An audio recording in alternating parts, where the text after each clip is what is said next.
our oil interests. Well, we do, and this is one of the things that we have again inherited by the fact of our strength. We have great strength. It should not be abused. I agree with the congressman. In many of those instances, we have made very bad choices as a nation.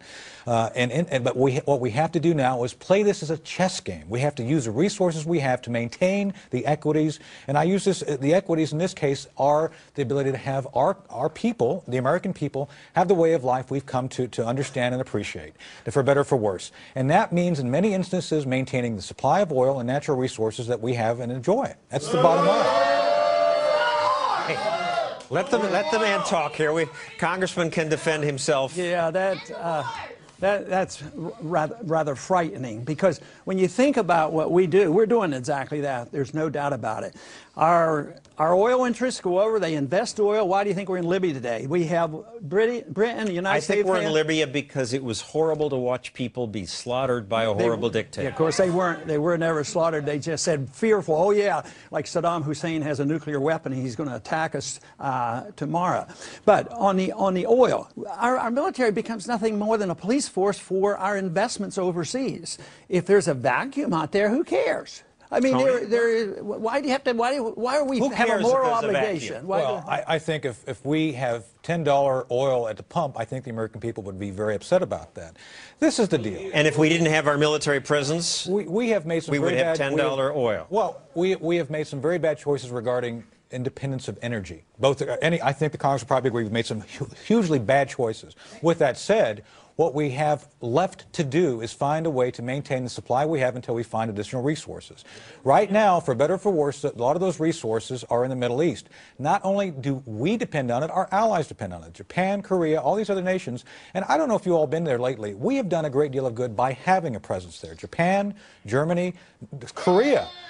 Taiwan. Taiwan is another area. So we have obligations. These are our allies. We cannot midstream abandon our allies or our interests overseas. And the entangling alliances really bother me. You know, we've had an alliance, defend Taiwan. People say, oh, well, if Taiwan's attacked, tomorrow we have to send all these young people there to defend Taiwan. I think that's a bunch of baloney. We shouldn't have to do that. Why? We have a treaty. We have a treaty. The moral question is how can a generation 2 or 3 times removed write a law that says we have this moral obligation to automatically go to war? Congressman, there's no right to take. Let me answer that. For better or for worse, I grew up during the Cold War. I envisioned myself dying in the late 80s on a battlefield in Europe defending our equities in Europe. That's the way I came up. So at times, I think it's almost necessary to sacrifice some for the greater good. I believe that we were obligated then to defend the Europeans against the Soviet threat. That's where we disagree, basically. And on that note, thank you, Lieutenant Colonel Schaefer. Dr. Paul, stick around. We've arranged for you to debate this man. He's here. But first, some libertarians think Ron Paul should ditch the Republican Party and work with the left. That's next.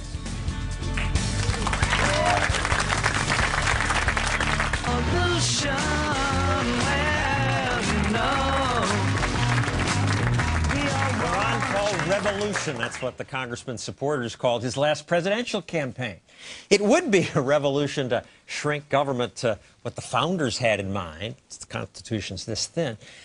Though I don't think that's necessarily what the Beatles had in mind. But given Dr. Paul's opposition to foreign wars and the war on drugs, he wants to end that, I would think many on the left would support him. History professor Thaddeus Russell thinks Dr. Paul makes a mistake by running as a Republican. Thaddeus, why? Well, I think if we're going to end the wars, if we're going to end the American empire, the only thing that will do that is a coalition between the left and people like Ron Paul. And in fact, he knows that he's talked with Ralph Nader in public and with Bernie Sanders and other very left-wing people in American political discourse about doing just that. And so I know that Ron Paul agrees with me in this project of working with the left generally. I have certainly worked with those on the left and with the progressives. I think our problem that we face is And just to back that up, I mean, you're right about Bernie Sanders, Barney Frank. You've co-authored bills with Tammy Baldwin, Dennis Kucinich. Right. I work with coalitions. People talk about our solution comes from compromise. I don't like the word compromise. That's why you give up half your beliefs, and I don't believe that. I agree with you. But if you find I agree with you.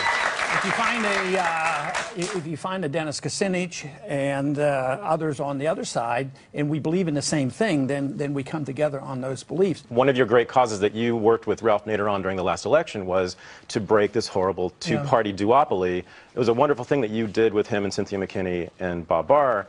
And I think that it would be a good thing. I might even vote for you. You know, the problem is, you know, we send troops overseas, and one of the goals said we're going over there and make the world safe democracy, impose our will, and teach the Afghans to have elections like we do. Then they have elections, we don't like them, so we ignore them.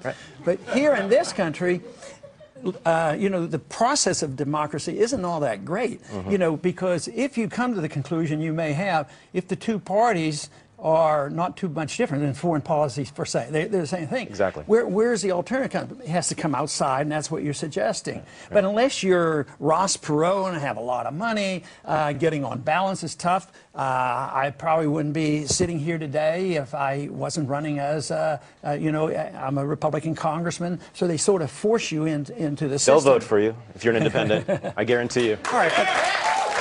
So we need to make it a little bit easier for competition. Half the people, most of the people on the left, they're hostile to free markets. Well, I am a man of the left. The left is hostile to freedom in certain areas, in particular in economics. And so that is the difference that won't go away. What I would love to see, though, is for people like Ron Paul, good libertarians in my view, coalesce with people on the left around issues like foreign policy, around civil liberties, around corporatism, the collusion between corporations and government that I know you, again, have worked with progressives and leftists on in many ways, and that was a wonderful, exciting. Ralph Nader said that was the most exciting political dynamic in American politics in many, many years, and I agree with him. I'd like to see more of it.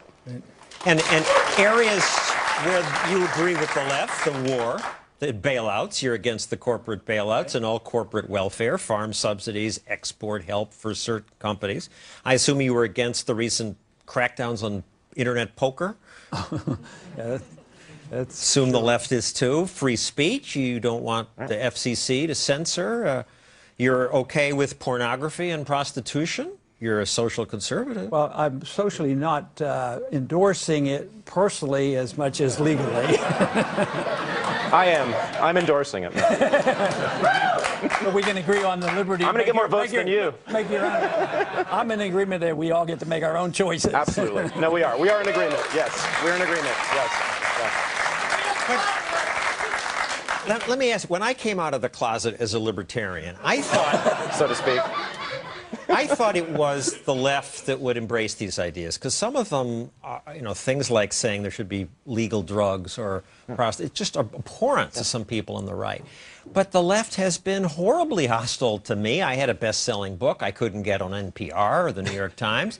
I got on Fox. I don't get why the right is more tolerant to these ideas. I think it's true. On some of the civil liberty issues, they will be more tolerant. It's mixed up. We need to get this whole principle of personal liberty put back together again. Let's see a coalition on these issues, on these many issues. We can name 10 to 15, maybe 20 major issues in American politics right now on which the left and libertarians like Ron Paul agree. And then, in the course of that, let's have a discussion about the market. On that note, thank you, Thaddeus Russell.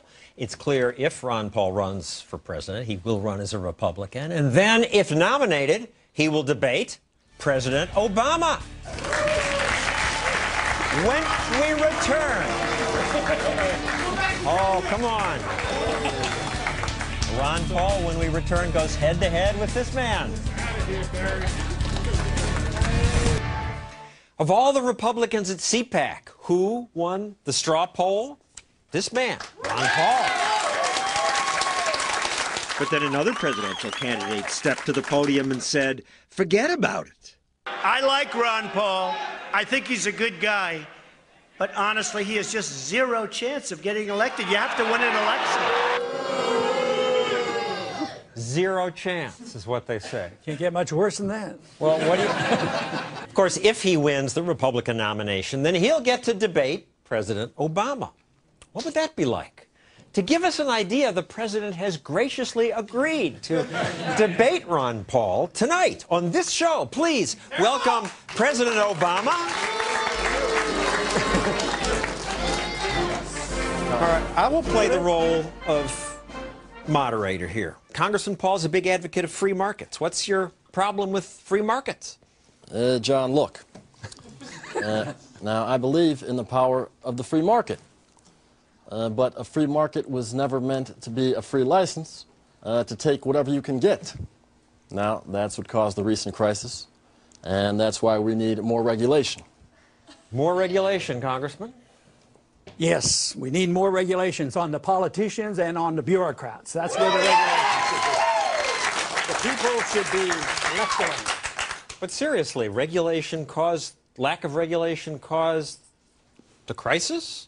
No, I think the idea that the government was over-regulating, everybody felt like the government would take care of them and that housing bubbles could last forever, and there was a moral hazard to it. If you have a free market, there's plenty of regulations. The regulations are that if you don't do a good job and you don't serve the consumers don't buy the products, and they go bankrupt and they go out of business. That's a pretty strong regulation. Regulation, follow up your contracts. If you break your contract, you're in big trouble. If you hurt the environment, you're in big trouble because you're violating somebody else's property. So there's a lot of very strict regulations in a free market economy.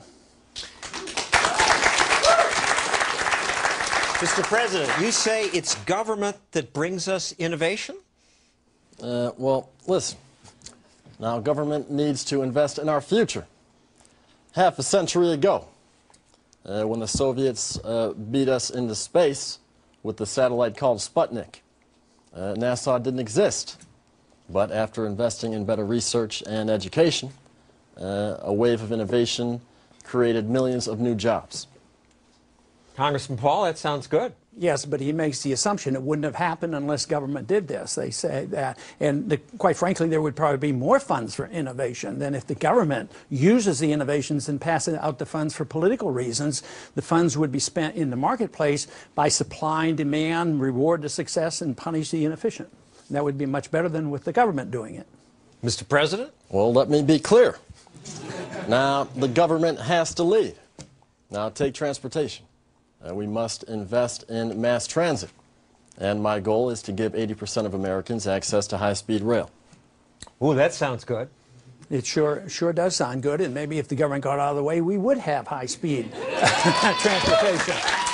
We've had government involved in transportation for a long, long time. But doesn't government need to spend the money to jumpstart this stuff? But they don't have any money, and I don't like the idea. They might have good goals, but they don't recognize the fact in order to get the money, they have to steal it from somebody. And they steal it from productive resources, or they just print it out of thin air and making our problems that much worse.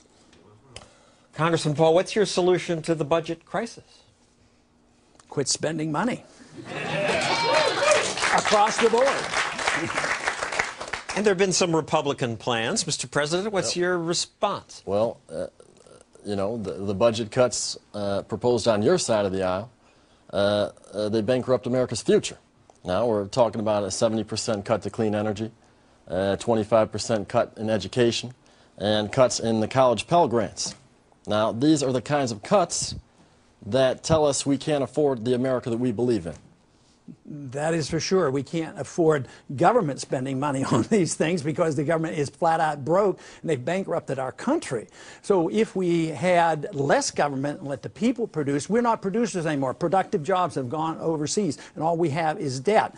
And then to argue that we need more money for Pell Grants, well, we don't have any money. There's no more people to steal it from and you just can't keep printing the money. So sure, it's a great idea to have Pell Grants and all these wonderful things, but the real truth is that you have less of it if you depend on the government to do it, and you should depend on free people taking care of themselves, and you would see so much more prosperity, so much better education, so much better transportation.